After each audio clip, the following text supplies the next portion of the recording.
The Freedom Front Plus is sending shockwaves through the IEC's National Results Centre here in Tshwane. As things stand, the party's shown the biggest growth and is sitting at 4th position nationally.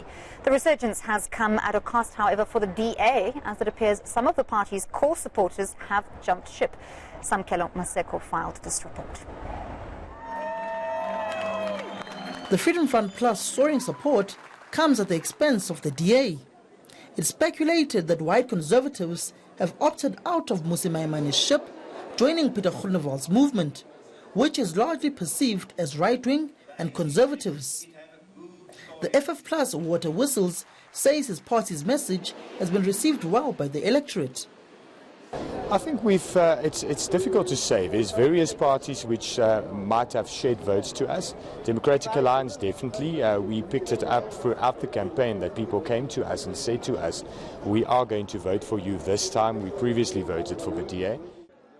The DA's spokesperson, Soli Malatsi, says it's worrying that a right-wing party is growing. I think what we are seeing is that there is a shift that has resulted in an increase in the Freedom Front votes. Whether those could be attributed at this stage to be formerly DA voters, it's something that can be established. It will be very speculative at this stage. But again, if you look at their message in the lead up to this election, it's racial mobilization and polarizing racial mobilization, which is something that we do not believe in and we don't stand for. The ANC's national chairperson, Gwede Mantashe, says while his party is doing well, it's disappointed at the voter turnout.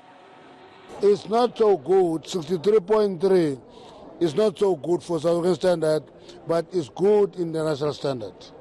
We're doing relatively well where so far we can only go up.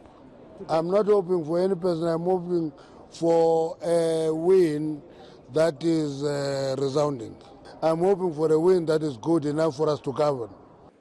While the EFF's national chairperson believes new patterns regarding his party and the ANC are becoming apparent. Yeah, that's been prevalent. That's become almost a South African thing, I think, since, especially with black people, since the coming of the EFF. In Gauteng in particular, in the 2014 election and even in the 2016 election, we found that many ANC supporters would vote for the EFF on one or two of the ballots, either the national or the provincial one. It's difficult to tell how much of a factor it is in this election.